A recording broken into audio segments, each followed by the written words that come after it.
इस्लामी इनकलाबी guard corps यानी IRGC की navy ने यह खबर दी है, यह उसने बताया है कि अमेरिकी और इस्राएली दहशतगर्द ठिकानों पर, जो उनका कहना है कि दहशतगर्द ठिकानों पर और उनके खिलाफ 4 कार्रवाइयां अंजाम दी गई हैं, जो बड़ी कार्रवाइयां हैं, जो ऑपरेशन ट्रू प्रॉमिस 4 की 88वीं लहर का हिस्सा थी। जी हां, यानी कि जो मिसाइलों का जत्था या बराज ऑफ मिसाइल जो दागे जाते हैं, यह 88वीं बार है कि यह मिसाइलों का बराज, मिसाइलों की लहर दागी गई है। यह आईआरजीसी का कहना है। यानी आईआरजीसी या यूं कह लें कि ईरान हमले करने से बाज नहीं आ रहा है। ईरान बार बार यह कह रहा है कि हमने पहले ही चेतावनी दी थी कि हम हमले की शुरुआत नहीं करेंगे, लेकिन अगर हम पर हमला किया गया तो हम जवाबी हमले में शदीद हमला करेंगे, जोरदार हमला करेंगे। और यह जोरदार हमले का सिलसिला 88वीं बार तक पहुंच गया है।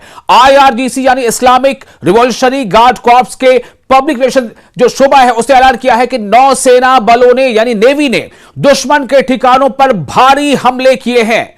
उनके बयान के मुताबिक इस्राएली निजाम का एक कंटेनर जहाज जिसका नाम एक्सप्रेस हाफलोंग है, फारस की खाड़ी के बीचों बीच बैलिस्टिक मिसाइलों से निशाना बनाया गया। बयान में आगे कहा गया है कि दूसरी ज्वाइंट ऑपरेशन में, मुश्तरका कार्रवाई में, दूसरे ज्वाइंट ऑपरेशन में संयुक्त अरब अमारात यानी यूएई के साहिल पर अमेरिकी मरीन का एक ठिकाना, जहां वो ईरान की तबाहकुन मिसाइलों के डर से फौजी अड्डों के बाहर छिपे हुए थे, धमाकेदार ड्रोन के जरिए ठीक निशाने पर, बिल्कुल टारगेटेड प्रिसिशन अटैक के साथ ही उसे तबाह कर दिया गया है। यह आईआरजीसी का दावा है। याद करें आप, डोनाल्ड ट्रंप ने क्या कहा था हमले के शुरुआती दिनों में? 28 तारीख थी वो फरवरी की, 28 तारीख को, फरवरी की 28 को एक तरफ बातचीत का जो है सिलसिला चल रहा था, और उसके ठीक उलट, जैसा ईरान का कहना है कि धोखा देते हुए अमेरिका और इस्राएल ने ईरान पर हमले कर दिए थे, तेहरान पर बमबारी की थी। यह वो हमला था जिसके बाद से ईरान ने पलटवार शुरू किया है। आईआरजीसी नेवी ने बहरीन में मनामा एयरपोर्ट के करीब अपने बेस के बाहर तैनात अमेरिकी 5th फ्लीट के काउंटर ड्रोन सिस्टम को भी तबाह कर दिया। बयान में यह भी कहा गया है कि कुवैत में जाबिर अल अहमद नामी अमेरिकी ठिकाने पर मौजूद 2 एडवांस्ड अर्ली वार्निंग रडार को भी ड्रोन से निशाना बनाया गया है। तो कुवैत ने भी एक तरफ जहां इस्राएली टारगेट्स को लगातार हिट कर रहा है ईरान यानी आईआरजीसी, वहीं दूसरी तरफ मिडिल ईस्ट में, जिसे हम कहते हैं वेस्ट एशिया में भी यानी मगरबी एशिया में भी, चाहे वो सऊदी अरब हो, चाहे यूएई हो, या बहरेन हो, या कतर हो, या जॉर्डन हो, या कुवैत हो, इन तमाम मुल्कों में जहां कहीं भी अमेरिका के बेसेस हैं, अमेरिकी फौजी अड्डे हैं, या दूसरे अमेरिका का जो वहां पर पूरा रडार सिस्टम है, जो मिलिट्री या वॉर के लिए जो कम्युनिकेशन सिस्टम, उसे चुन चुन कर ईरान निशाना बना रहा है। आईआरजीसी के बयान में दोहराया गया है कि जल डबरू मध्य हर्मुज यानी कि स्ट्रेट ऑफ हॉर्मुज, जिसे हम कहते हैं आबनाए हुर्मुज, वो पूरी तरह से उनके कंट्रोल में है, ईरान के कंट्रोल में है। और इस हद तक कंट्रोल में है कि डोनाल्ड ट्रंप भी अब यह बयान देने पर मजबूर हो गए हैं कि स्ट्रेट ऑफ हॉर्मुज पर कंट्रोल खत्म किए बगैर हम जंग से बाहर निकल सकते हैं। यह डोनाल्ड ट्रंप का कहना है। क्योंकि डोनाल्ड ट्रंप ने जितनी ताकत लगानी थी अब तक लगा ली। डोनाल्ड ट्रंप ने कई दूसरे मुल्कों को स्ट्रेट ऑफ हॉर्मुज को खाली कराने के लिए मदद की अपील की, मुल्कों ने उनकी बात नहीं मानी। जर्मनी ने मना कर दिया, इटली ने मना कर दिया, फ्रांस ने मना कर दिया, स्पेन ने मना कर दिया, यूके ने मना कर दिया, यहां तक कि चीन ने भी मना कर दिया। अब क्या कह रहे हैं डोनाल्ड ट्रंप? अब कह रहे हैं कि जाओ और तेल ले लो, और हिम्मत है तो स्ट्रेट ऑफ हॉर्मुज भी खाली करवा लो। यानी तंज कसा जा रहा है डोनाल्ड ट्रंप की तरफ से। आगे बताता हूं कि बयान में जो आईआरजीसी ने जो बयान दिया है, उसका कहना है कि स्ट्रेट ऑफ हॉर्मुज पर हमारा अभी पूरा कंट्रोल है। बयान में चेतावनी दी गई है कि दुश्मनों की जरा सी हरकत का जवाब मिसाइल और ड्रोन हमलों से दिया जाएगा। ऑपरेशन ट्रू प्रॉमिस, यह नाम है ईरान के ऑपरेशन का, जो अटैकिंग ऑपरेशन है उसका नाम क्या रखा है?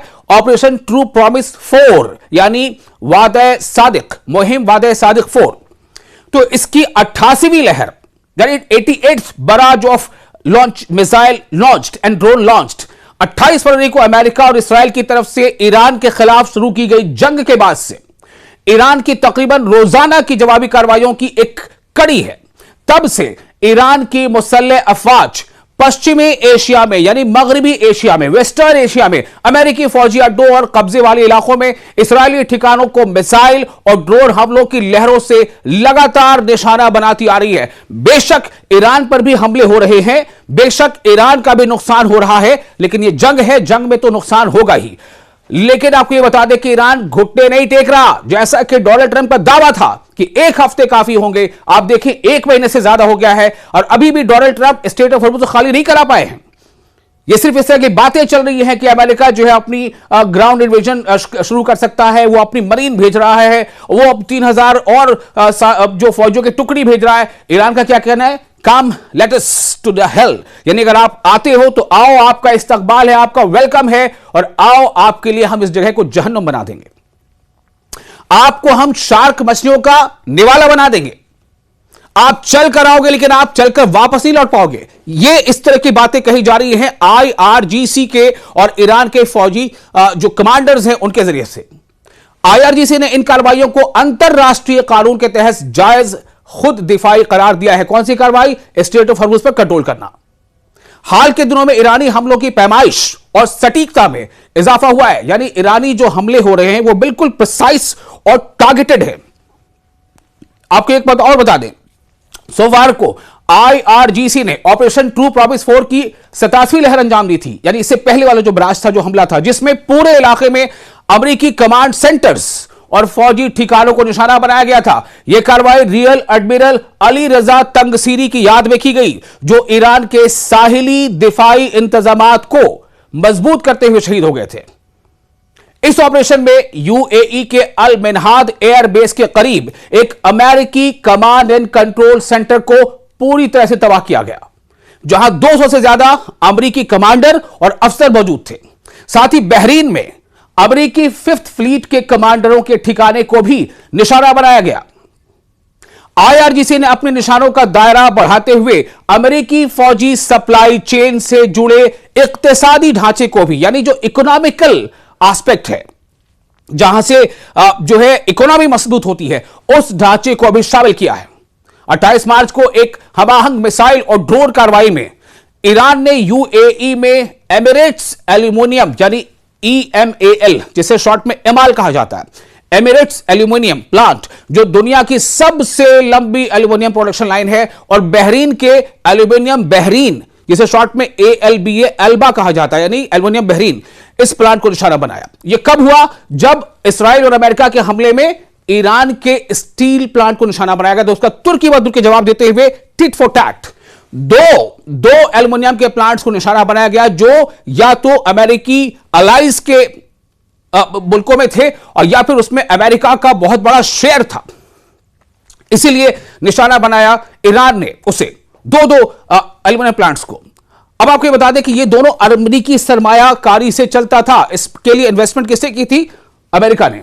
और अमेरिकी फौजी इंडस्ट्री को सप्लाई में अहम किरदार अदा करता था, यानी कि यहां से जो प्रोड्यूस निकलता था, जो प्रोडक्शन होता था इसका, वो अमेरिका के मिलिट्री के लिए उसका इस्तेमाल होता था, यहां के प्रोडक्शन का, यहां की चीजों का। इसलिए ईरान ने इन दो एल्यूमिनियम प्लांट को निशाना बनाया था। यह हमला ईरान की इंडस्ट्रीज पर अमेरिका इसराइल के हमलों के जवाब में किया गया, जिनमें इस्फहान और खुजिस्तान सूबों के दो बड़े स्टील प्रोड्यूसर्स भी शामिल थे। तो लगातार ईरान हमले करता जा रहा है, इस हद तक हमले कर रहा है कि डोनाल्ड ट्रंप बार बार अपने बयान बदलने पर मजबूर हो रहे हैं। कभी वो कहते हैं कि स्ट्रेट ऑफ हॉर्मुज़ को मैं खाली करा दूंगा, कभी कहते हैं कि आओ दुनिया के तमाम मुल्क को हमारा साथ दो, हम स्ट्रेट ऑफ हॉर्मुज़ को खाली करा देंगे। फिर कभी कहते हैं कि हमें नहीं कराना, हमें स्ट्रेट ऑफ हॉर्मुज़ से कोई मतलब नहीं है, जिसे वहां से तेल गुजारना हो वो खाली करा ले। अब उन्होंने ब्रिटेन को बड़ा तंज आमेज लहजे में कहा है कि थोड़ी हिम्मत दिखाओ और जाके स्ट्रेट ऑफ हॉर्मुज़ खाली करा लो और तेल वहां से गुजार लो, और नहीं तो फिर हमसे तेल खरीद लो। मतलब इस तरह की बातें अब वो अपने दोस्त मुल्कों से कह रहे हैं, चूंकि उनके जो दोस्त मुल्क हैं सो कॉल्ड, चाहे यूके हो या फिर फ्रांस हो या इटली हो, ये सब, या स्पेन हो, इन तमाम मुल्कों ने अमेरिका का साथ देने से ईरान के खिलाफ जंग में मना कर दिया। इन मुल्कों का यही कहना है कि ये वॉर, ये लड़ाई आपकी लड़ाई है, हमारी नहीं। यहां तक कि फ्रांस के जो इमैनुअल मैक्रोन है, उन्होंने तो एक अजीब सी बात कह दी थी कि हम किसी देश के राष्ट्रपति जिसकी उम्र 79 साल की हो गई है, उसके मूड के हिसाब से फैसला नहीं ले सकते। और इसी का जवाब डोनाल्ड ट्रंप ने शायद अब दिया है एक तंजिया लहजे में। फ्रांस को भी इशारे में कहा है और यूके का तो बाकायदा नाम लेकर कहा है कि आप जाकर के होर्मुज खाली कराओ और तेल ले लो, हिम्मत दिखाओ और जाके लड़ लो, हम आपके लिए नहीं लड़ेंगे। अब ये अमेरिका का कहना है। अब आप देखिए ईरान की आखिर ये कैसी स्ट्रैटेजी है कि ईरान ने अमेरिका और उसके दोस्त ममालिक के बीच में ही दीवार खड़ी कर दी, और वहीं दूसरी तरफ ईरान को एक के बाद एक कई मुल्कों का सपोर्ट मिलता चला जा रहा है।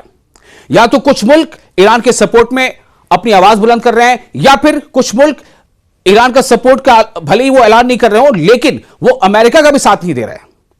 इतना ही ईरान के लिए शायद बहुत काफी है।